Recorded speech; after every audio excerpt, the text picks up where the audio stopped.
Salut les gars, moi c'est Thierry Def. Bienvenue dans cette nouvelle partie de la formation consacrée au développement d'applications avec Django. Alors aujourd'hui, nous allons parler des modèles du ORM de Django. Dans cette partie, nous allons voir comment y créer des tables, comment faire des migrations, comment mettre les tables en relation et faire des requêtes au niveau de la base de données. Ok, sans toutefois plus tarder, ici je vais vous montrer notre petit template HTML que j'ai intégré et que nous allons utiliser. Ici, c'est notre template HTML que j'ai intégré de tout simplement du HTML et que nous allons utiliser pour cette partie de la formation. OK? Donc, ce qu'il faut comprendre ici, c'est que quoi? Le ORM. Dans Django, on a ce qu'on appelle ORM, ou Object Relational Mapping. En fait, c'est un outil qui permet de convertir du code Python en SQL. C'est-à-dire que dans le code Python, dans le projet Django, on ne va pas écrire des codes SQL, mais on va écrire des codes Python pour créer nos tables. Et le ORM va se charger donc de convertir cela en langage correspondant. Ok, maintenant, passons directement. Pour commencer, on va aller dans le fichier model.py. Et dans le fichier model.py, on va supprimer ceci. Dans le fichier model.py, on va supprimer ceci, on va refaire. Ok. Donc, dans le fichier model.py, c'est dans ce fichier qu'on écrit les tables. Il faut connaître que les tables en Django sont appelées des classes du modèle. Ok. Donc, les tables sont écrites sous forme de classes. Pour créer donc une table, on va donc créer une classe. Est-ce qu'on se comprend? Dans Django, les tables sont des classes. Créer une table revient à écrire une classe Django. Une classe Django. Du code Python, une classe Django écrit en Python et que le ORM va se charger de convertir cela en crypt database, machin, tout ce qu'il faut en SQL pour que ça soit visible. Ok. Maintenant, on va commencer par créer une table catégorie.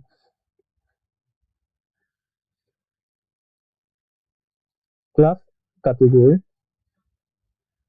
Dans catégorie, qui va hériter de quoi? De notre modèle qui est juste ici. C'est vrai que ce modèle existe, qui est importé. Le modèle.model. Par la suite, une fois notre table créée, on va donc faire comment? On va lui passer ce qu'on appelle des arguments, des attributs. On va passer des attributs, on va créer des attributs de notre classe. Dans la table catégorie, on peut avoir comme attribut, on peut avoir le nom de la catégorie, qui va être un modèle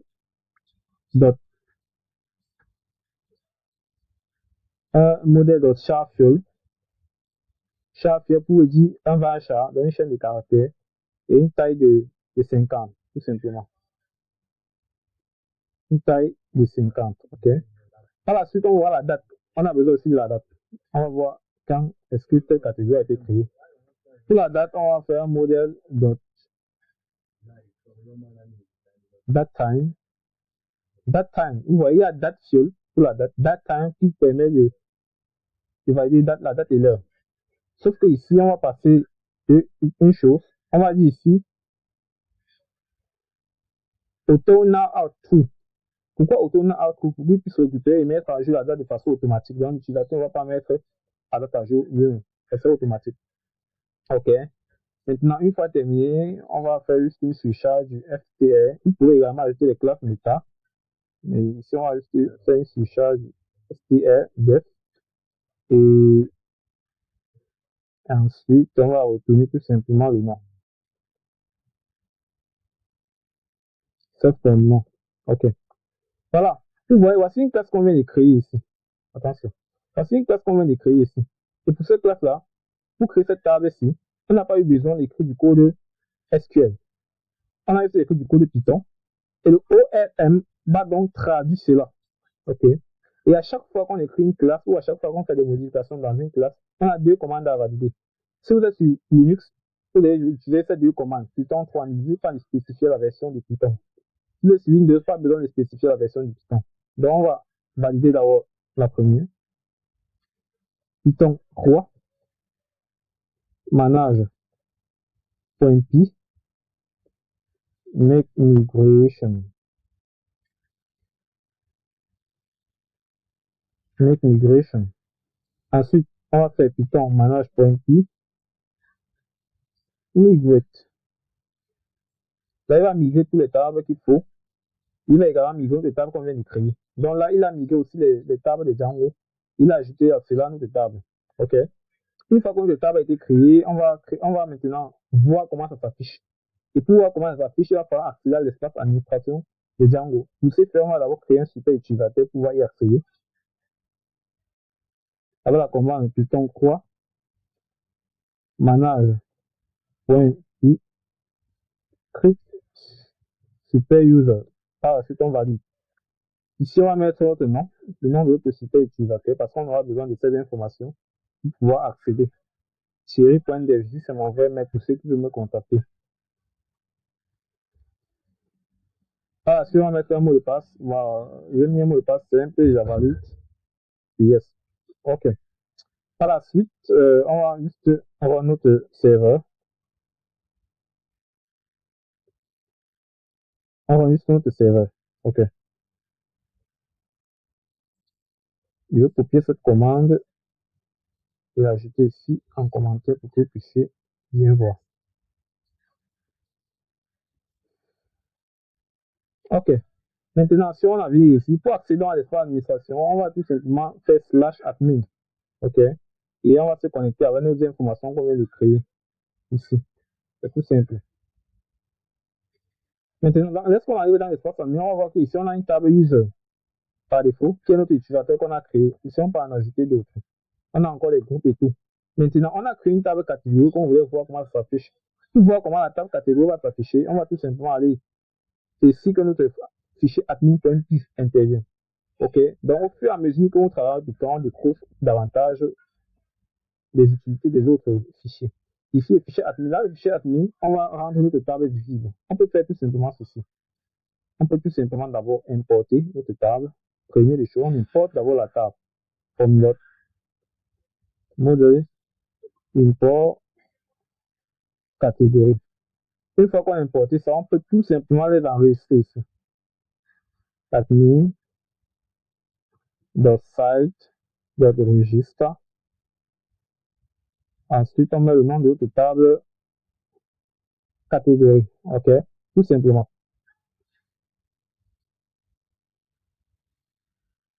Ici, il y a une erreur. Est-ce qu'on voulait dire plus de ceci? Oui, on voulait dire ça.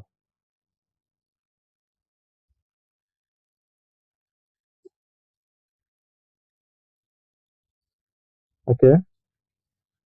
Good.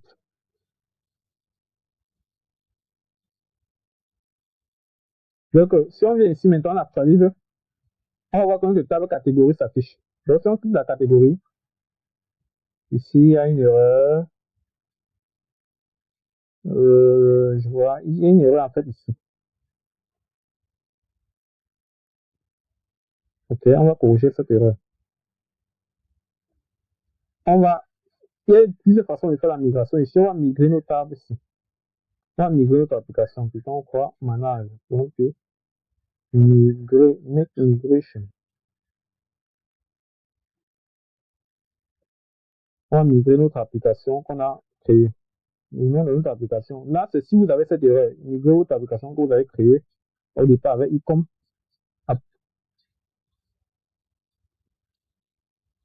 OK, ça crée la table. Ensuite, on fait aussi le migrer.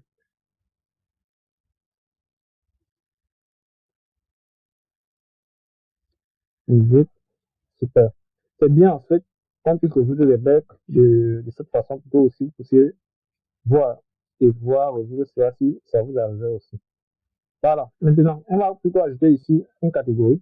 On va par exemple mettre appareil. Ensuite, on enregistre. On enregistre ici, voici une catégorie appareil qui est ajoutée. On peut ajouter encore une autre catégorie habillement. Donc, on enregistre, on a deux catégories habillement qui s'affichent. OK. Maintenant, donc, voilà, en fait, comment créer les tables dans Django. Vous voyez qu'ici, on a juste écrit du code Python. Et l'OM a traduit cela maintenant en SQL, donc pour nous. Donc, voilà nos tables. OK. Voici notre table. Maintenant, on va également créer une autre table pour les produits. Attention, en minuscule.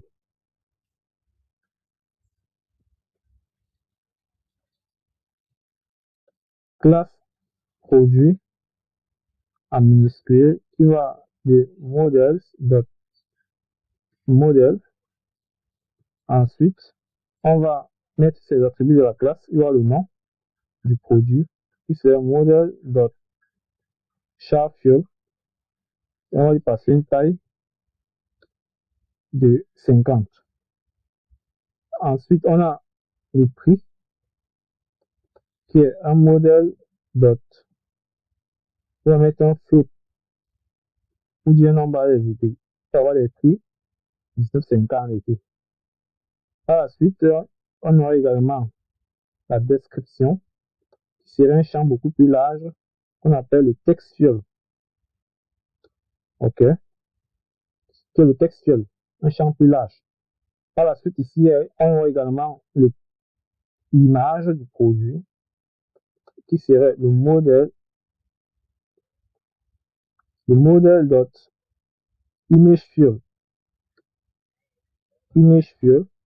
Et on va rediriger l'endroit où les images doivent se télécharger, upload to produit. OK, super.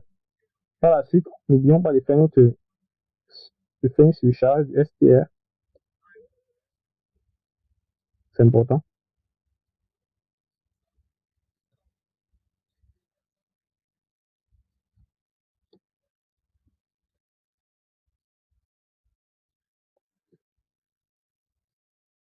Maintenant, n'oubliez surtout pas, à chaque fois qu'on crée une table, qu'est-ce qu'il faut faire? Il faut faire des migrations.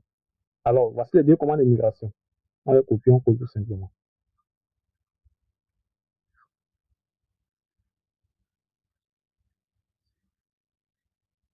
N'oublions pas de faire des migrations. OK, vous voyez, ici, la table produit a été créée.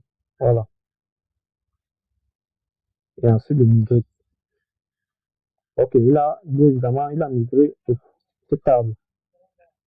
Maintenant, si on vient ici et qu'on actualise, la table ne s'affiche pas. Pourquoi? Parce qu'on n'a pas rendu ça visible dans admin, dans le fichier admin. Donc, on va aller dans le fichier admin.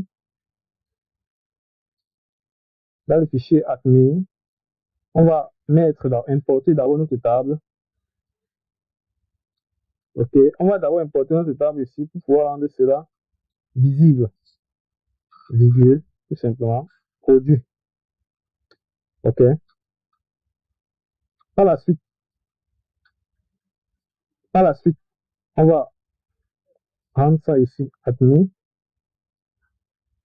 dot site, dot register. On met le nom produit. Oh. OK. Ici, qu'est-ce qu'il dit? Admin. Non, il n'y a pas d'erreur. Il faut juste redémarrer. Eisenberg. Il faut juste redémarrer. OK. Donc voilà. Maintenant, ici, on va actualiser pour pouvoir avoir notre table produit. Voici notre table produit qui est affichée ici. Ici, vous pouvez utiliser les classes méta pour pouvoir gérer la pluralité. Bon, ici, on va rester un produit. On va mettre PC. Le prix, on va mettre n'importe quel prix. Just description. OK. Ici, on va mettre n'importe quelle image. Et puis, on va rester. Voilà. Maintenant, ici, pour rendre la table beaucoup plus stylisée, on va juste un peu essayer de styliser cette table pour que les choses puissent s'afficher de façon concrète. On va ajouter donc une classe ici, une classe admin produit. Vous pouvez le faire ou pas. Donc, ça dépend de vous. Mais c'est quand même bien de le faire. Admin produit qui va hériter de admin, de modèle admin. Ensuite, on va faire une liste display. Liste display. Pourquoi liste display? Qui va prendre le nom, qui va prendre le prix, qui va prendre ici quoi encore? La description. Et qui va aussi prendre d'autres, ainsi de suite. Vous pouvez ajouter tous les éléments que vous voulez.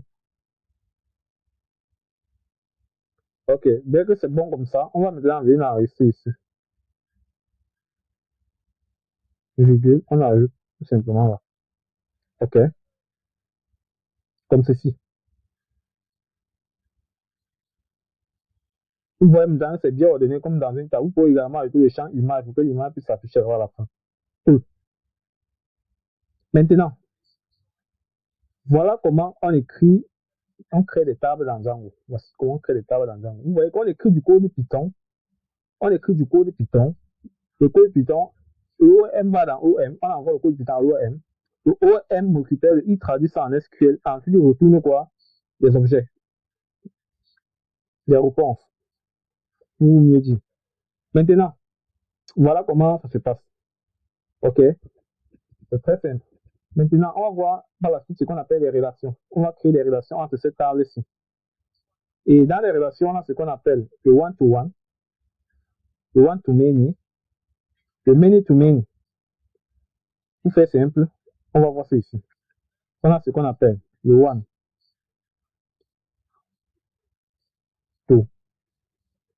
le one-to-one. Ensuite, le one-to-many.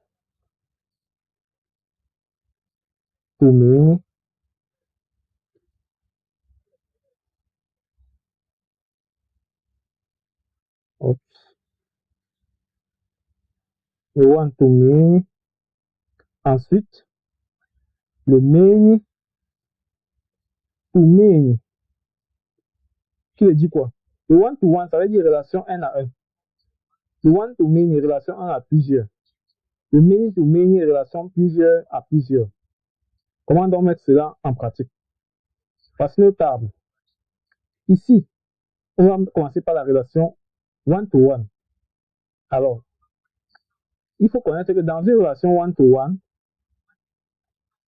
dans une relation one-to-one, une clé doit migrer dans une autre table. Dans une relation one-to-one entre deux tables, une clé doit migrer vers une autre table, tout simplement. Une entité migrer dans l'autre.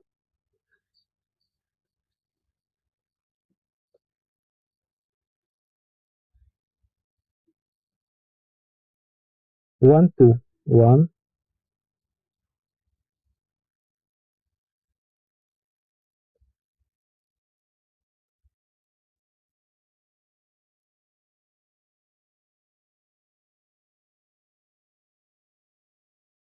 Une clé doit migrer dans une autre table. Dans une relation one-to-many,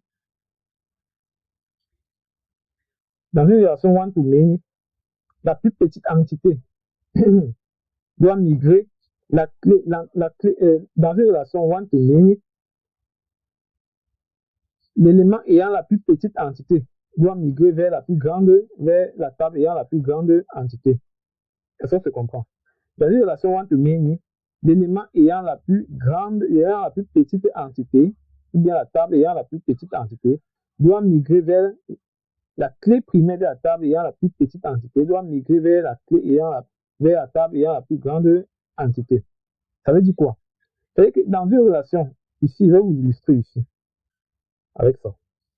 Ici, c'est une relation one-to-many. One-to-many, donc un à plusieurs. Un à plusieurs. C'est-à-dire que dans une relation un à plusieurs, l'entité ayant la table ayant la plus petite entité, la clé de la table ayant la plus petite entité, doit migrer vers la table ayant la plus grande entité pour devenir quoi? Une clé étrangère. Un foreign key. Ok? On va mettre cela en pratique, tout simplement. Ça veut dire ici, pour une relation one-to-many, one-to-one. Maintenant, many-to-many. Many-to-many, ici, il y a deux options. Il y a une option.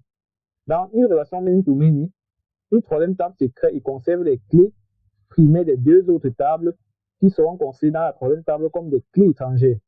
Ok? Mettons cela en pratique. Ici, on va créer une relation one-to-one d'abord, ici, dans la table produit.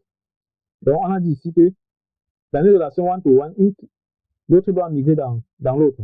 Ok? Donc, on va créer ici catégorie doit migrer ici catégorie va migrer dans produit. Hein? Model dot one to one field. OK? Le nom de la relation.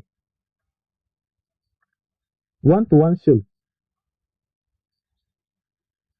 Qui va dire à quoi? Il vient de quelle table? La table catégorie. Catégorie.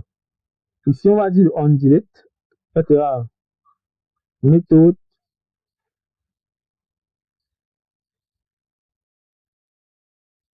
dot cascade.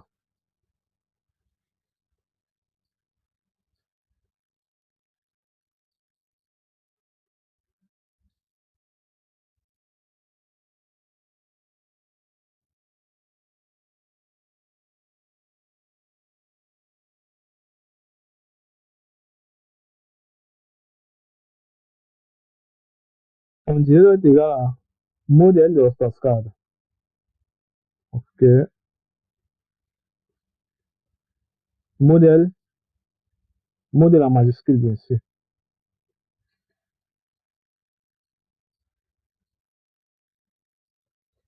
Modèle.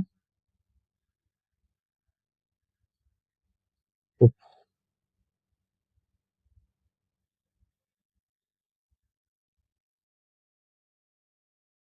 c'est ça fou là. Modèle de cascade en minuscule. Donc voilà. Modèle de cascade. Et à chaque fois qu'on écrit des classes, qu'est-ce qu'on fait? On fait des migrations. OK? Donc on va faire Python 3 manage de file make migration. Qu'est-ce qu'il dit ici?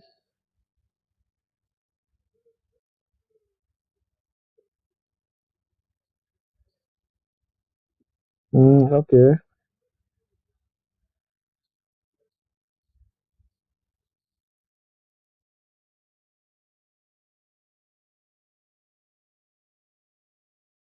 on va faire migrer. Ici, il y a une erreur. Il y a une erreur parce que la base de données s'y contient déjà. On va supprimer cette base de données pour éviter facilement ces erreurs, mais c'est gérable. Après, on va réécrire. Parce que le modèle contient déjà des informations. Donc voilà. On va recommencer. Make migration. Ensuite, migrer. OK. Donc voilà. Par la suite, on va créer encore un autre super utilisateur parce qu'on a supprimé notre base de données. Un super utilisateur, on va mettre Thierry. Mon adresse mail personnelle que vous pouvez me contacter.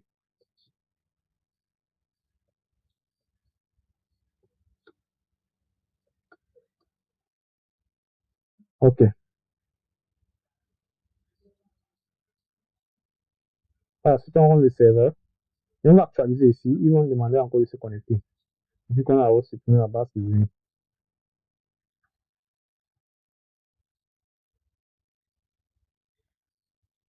Super.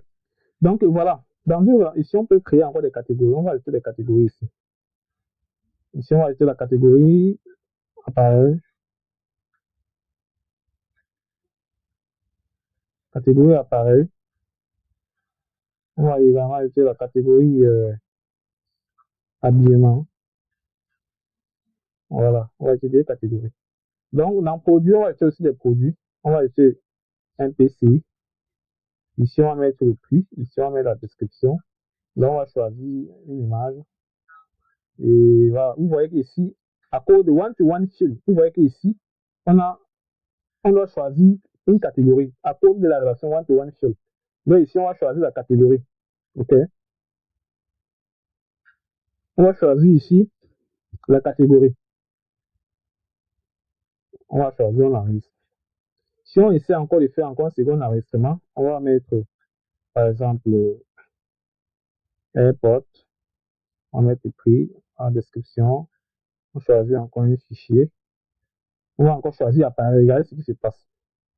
Il refuse. Pourquoi il refuse? Il dit ici, product with this category already exists. Ça veut dire que le produit avec cette catégorie existe déjà. tout simplement, avec une relation one-to-one seule, un produit, c'est uniquement pour une seule catégorie. Ça veut dire ici que si moi, je vais par exemple écrire une catégorie pour les appareils et que j'enregistre par exemple le PC qui appartient à la catégorie appareil, et que si par la suite je vais ajouter par exemple le téléphone, je ne peux plus mettre encore dans la catégorie appareil. Parce que le one-to-one, cette contrainte-là s'impose que, OK, un produit, c'est une seule catégorie. Donc, quand tu crées une catégorie et quand tu vas vouloir ajouter un produit, sache que le produit que tu ajoutes là, la catégorie, c'est unique à un produit. Le produit, c'est unique à une catégorie. Donc, c'est ça le one-to-one shield. On ne peut plus ajouter d'autres avec le même. Sauf si on change de catégorie, on ajoute dans habillement, là, ça va. Si on change de catégorie, on ajoute dans habillement, là, ça va marcher. OK? Là, ça va marcher. Là, ça passe. Maintenant, vu qu'on a utilisé nos deux catégories, si on essaie encore, on dit par exemple, on va ajouter encore un AirPod. Supposons qu'on a encore notre AirPod 2 ou 3. Le prix, on va là, on va ajouter là, on ajoute l'image. Si on valide, ils vont nous refuser. Que non, cet appareil, la catégorie appareil, elle est utilisée. La catégorie appareil, elle est utilisée par un produit. Donc, on peut plus ajouter un autre. Alors que c'est pas le cas. Regardez par exemple ici, s'il vient, par exemple, sur Alibaba, si on y va sur Alibaba, vous allez remarquer ici, dans Alibaba,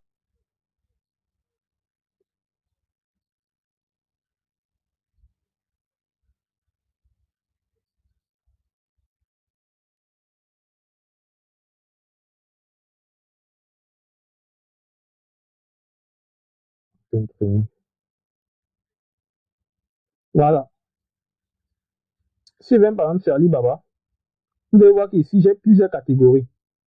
Sauf que dans notre projet Django, quand on clique normalement sur une catégorie, vous voyez, on doit avoir on doit avoir les produits de cette catégorie-là.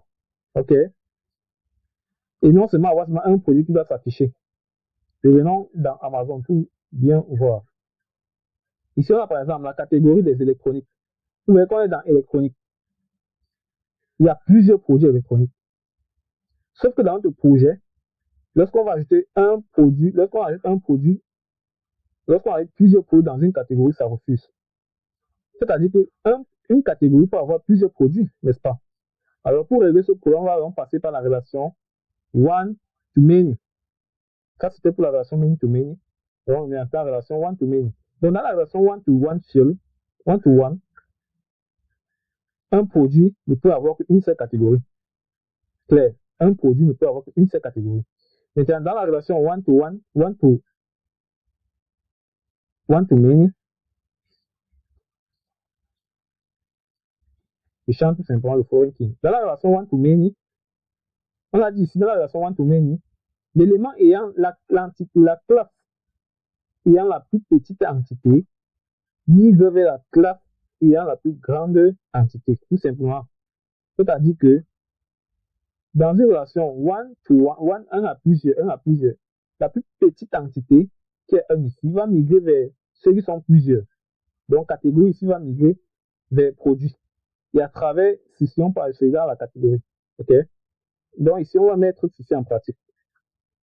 Voilà. C'est qu'à travers la table produit, on peut toucher la catégorie. OK? On va migrer, vu qu'on a fait les changements. On va migrer.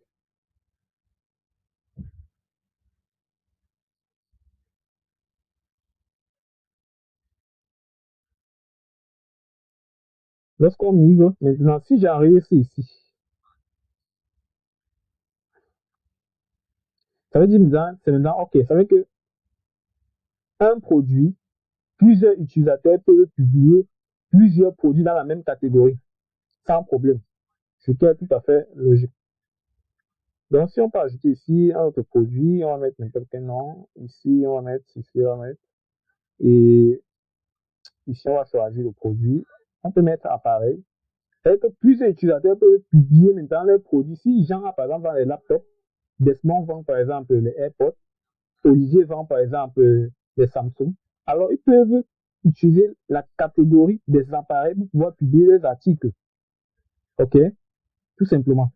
Alors que dans une relation one-to-one field, du moment où une personne a publié un produit un produit en utilisant cette catégorie, plus personne d'autre ne peut encore l'utiliser. C'est ce qui est dangereux.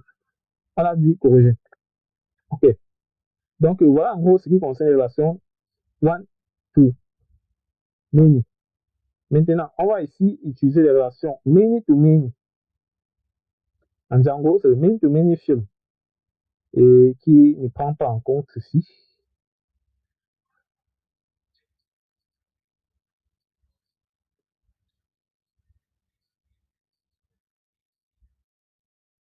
À chaque fois qu'on modifie les classes, n'oublions pas tout de faire des migrations.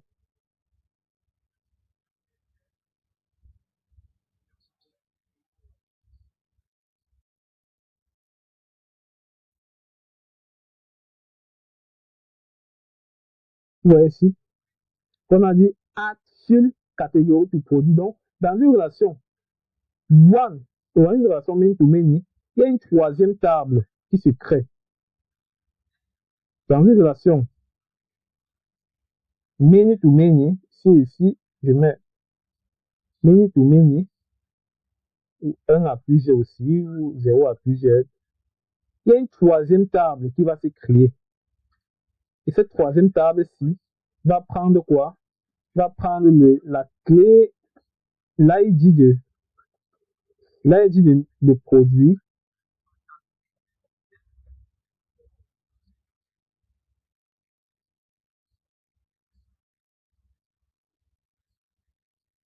et le ID de catégorie.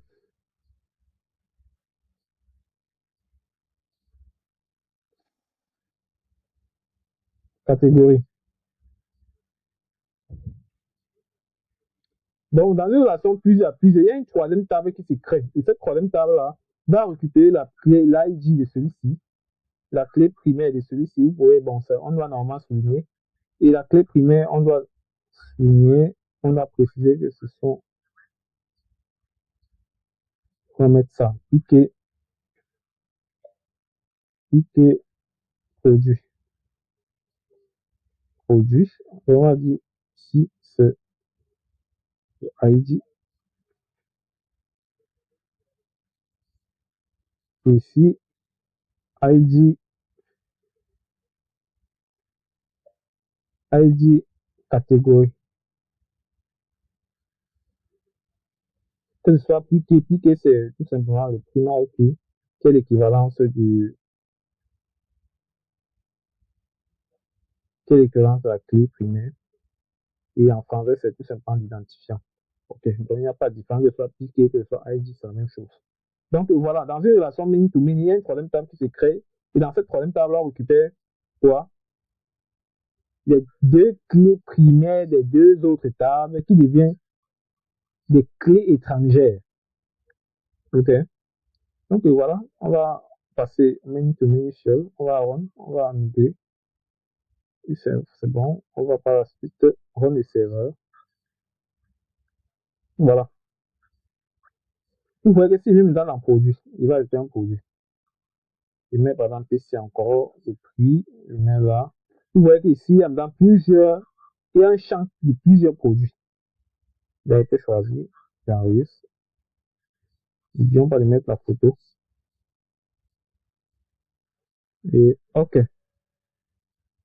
Donc voilà en quoi ressemble une relation many-to-many field. C'est très simple. N'oubliez pas, dans une relation one-to-many, la clé ayant la plus petite entité migre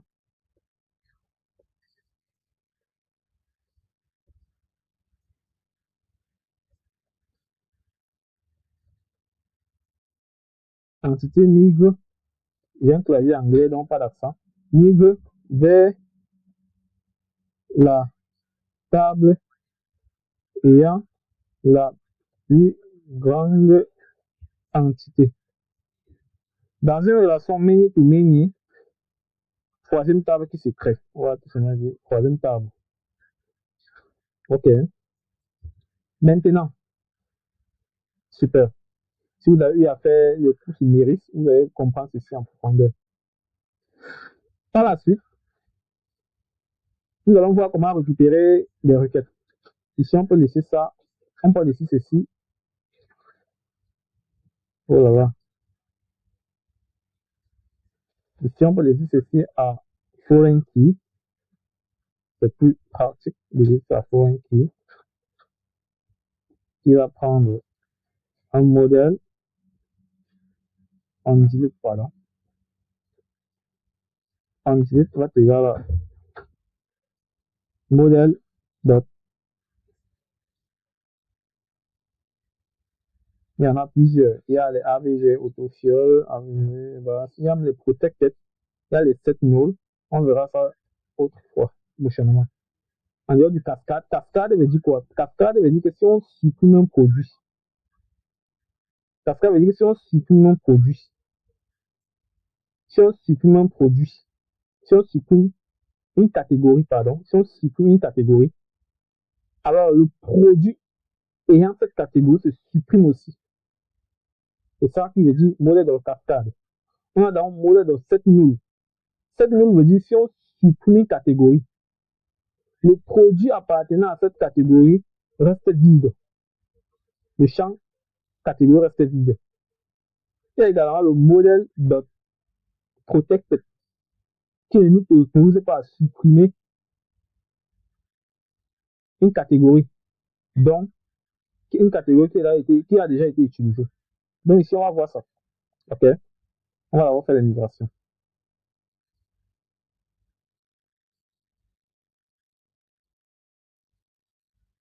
Ici, pour éviter ceci là, on va pas trop entrer en détail dans cette erreur pour l'instant. On va mettre ici blanc. Blanc nul. Blanc nul. Roux. Virgule blanc. Roux. Vous dites que ok, ces champs peuvent être vides, tout simplement. Mais dans la logique, c'est pas le cas. On fait ça juste pour éviter cette erreur-ci. Il faut migrer.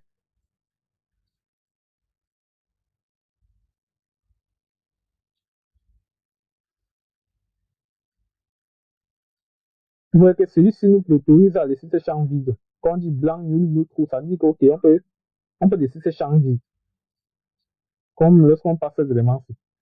Donc, si vous revenez ici, vous allez voir que certains produits non plus de catégorie, on va la remettre.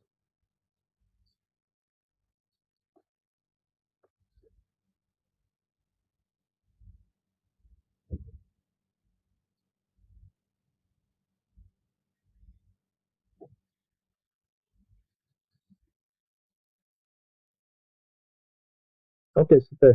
Maintenant, comment récupérer dans les requêtes, comment récupérer dans ces informations et pouvoir les afficher dans notre site. Ok. Avant d'y arriver, on va voir à quoi sert le modèle d'os cascade. Regardez ici, on a combien de produits? On a 5 produits. Si je viens par exemple ici j'utilise quoi? Le modèle d'os cascade. Regardez ce qui se passe. Moi, avec le modèle d'os cascade. Si je viens ici, je dis ok, le modèle d'os cascade, je vais supprimer par exemple une catégorie. Je vais supprimer cette catégorie-ci. Si je supprime cette catégorie, regarde ce qui se passe. Si je reviens dans la table produit, vous allez voir qu'il y a que 2 produits. Pourquoi? Près de 3 produits ont disparu. C'est-à-dire que dans le modèle de cascade, lorsque tu supprimes une catégorie, alors tous les produits qui utilisaient cette catégorie seront aussi supprimés. C'est ce que veut dire le modèle de cascade. Il y a également le modèle de protected. Donc,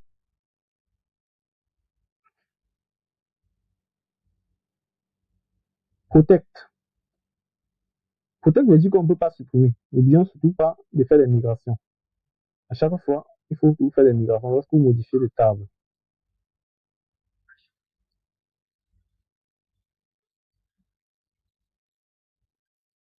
Ça veut dire quoi? Regardez maintenant le modèle de protect. Si je viens par exemple ici, je vais supprimer également cette catégorie.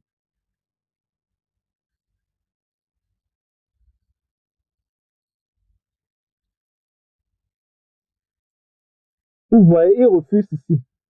Cannot delete catégorie. Je ne peux pas supprimer cette catégorie. Pourquoi?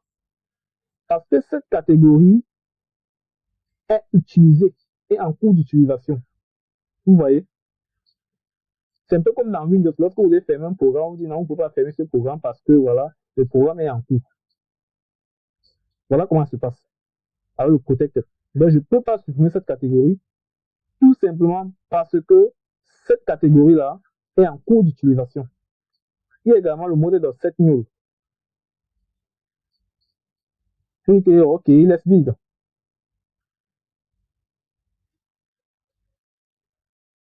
Il y en a plusieurs. OK? Et surtout, n'oubliez pas de faire des migrations.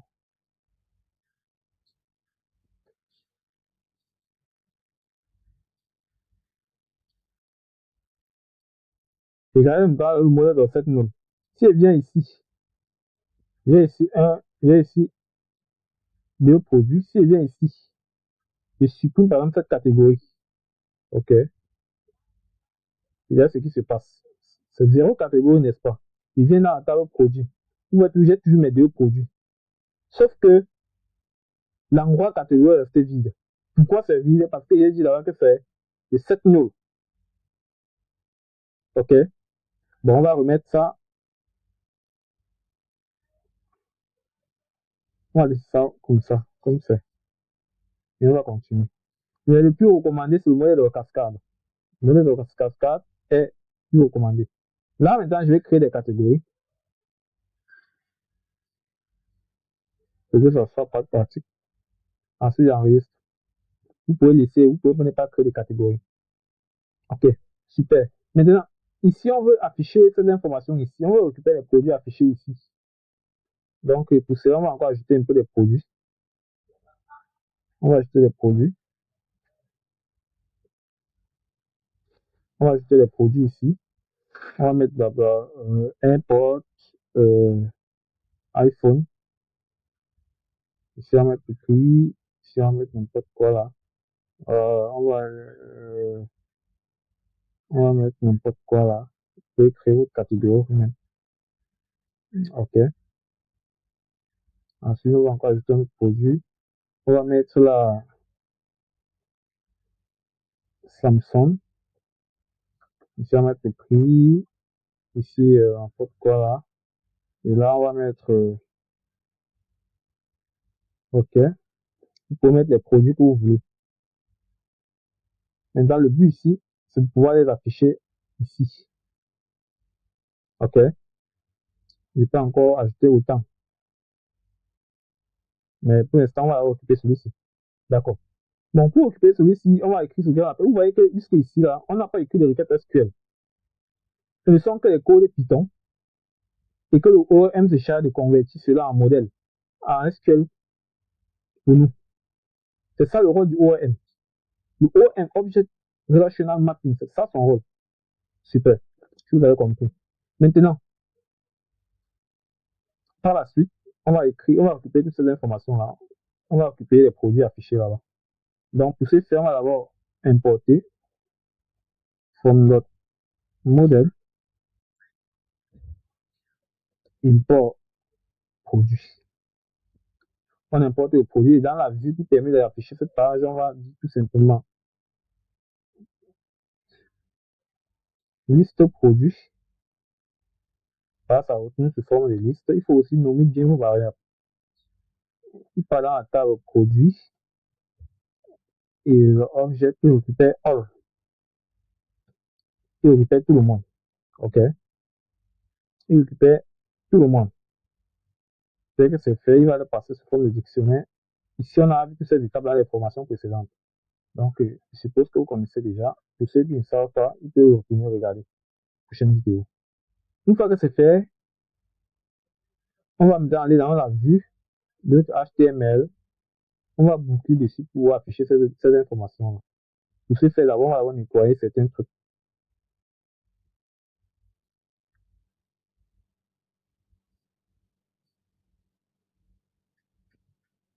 On va supprimer celui-ci.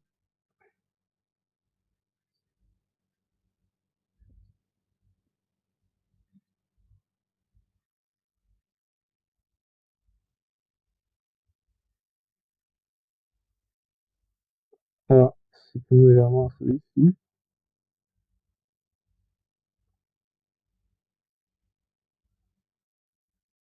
On va supprimer celui-ci. On va laisser un seul boucler.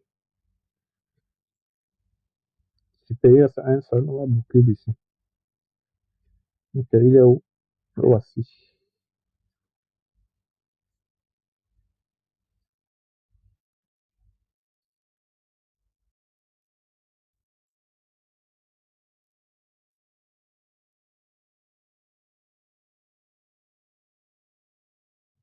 On va dire ici, on va ajouter cette variable.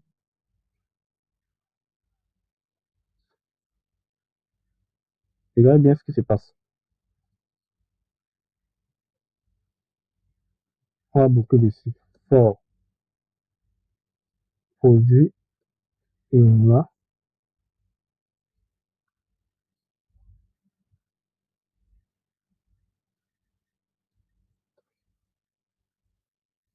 And for. On va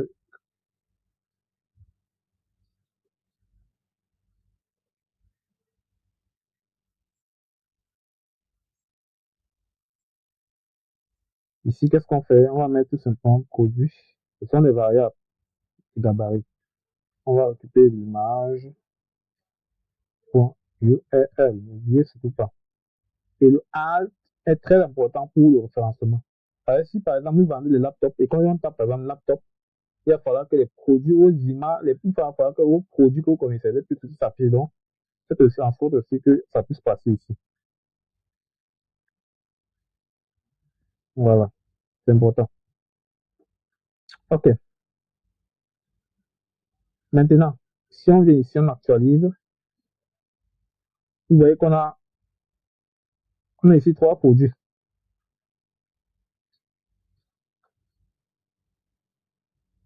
Trois produits. Les trois produits là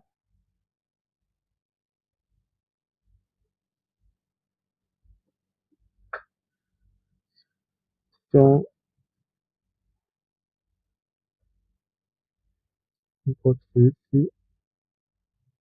on les met ici.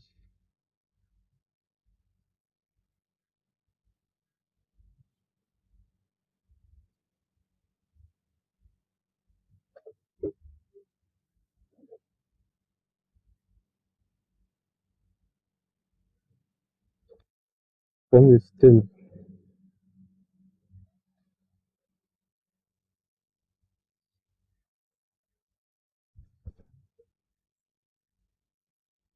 Anyway.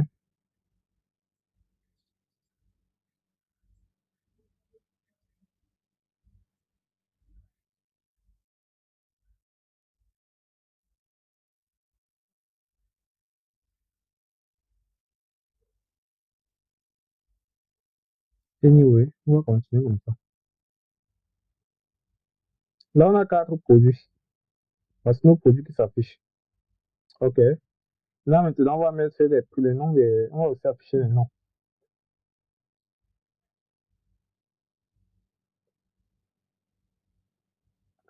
On va afficher le nom de nos produits. Attention au style.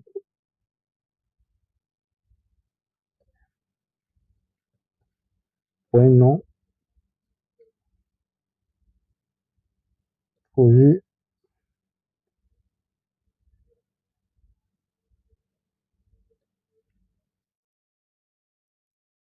Ici, on va mettre le prix en dollars.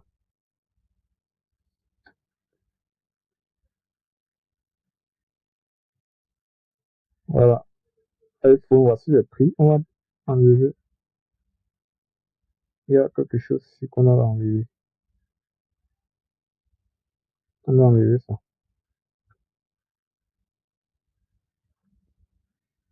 D'autres. Donc, voilà. Donc, voici les prix. Voici les prix. Les images s'affichent. Même le bouton, si on peut add to cart, on peut changer. On dit commander ou voir plus. Sinon, voilà, voir plus. OK. Donc voilà, il y a eu un petit basculement du CSS, du style que vous pouvez corriger, que ça s'aligne correctement. Donc l'objectif était de pouvoir les présenter ainsi. C'est fait. OK. Donc voilà.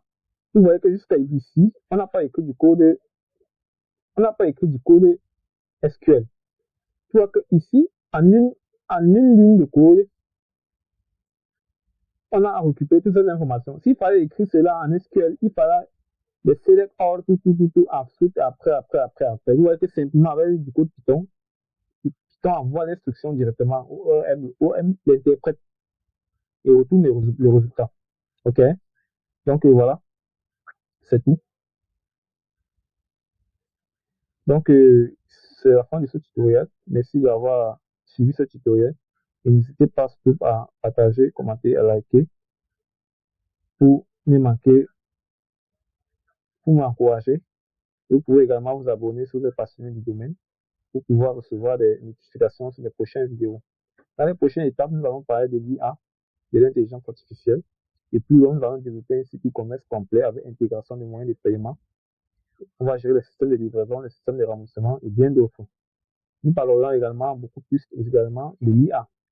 Donc, si vous êtes intéressé par cela ou bien si vous avez des thèmes que vous voulez que je fasse plus de vidéos dessus, que ce soit avec AWS, Docker, il faut laisser un commentaire et surtout n'hésitez pas à rejoindre le groupe WhatsApp pour vous faire aider gratuitement, personnellement par moi.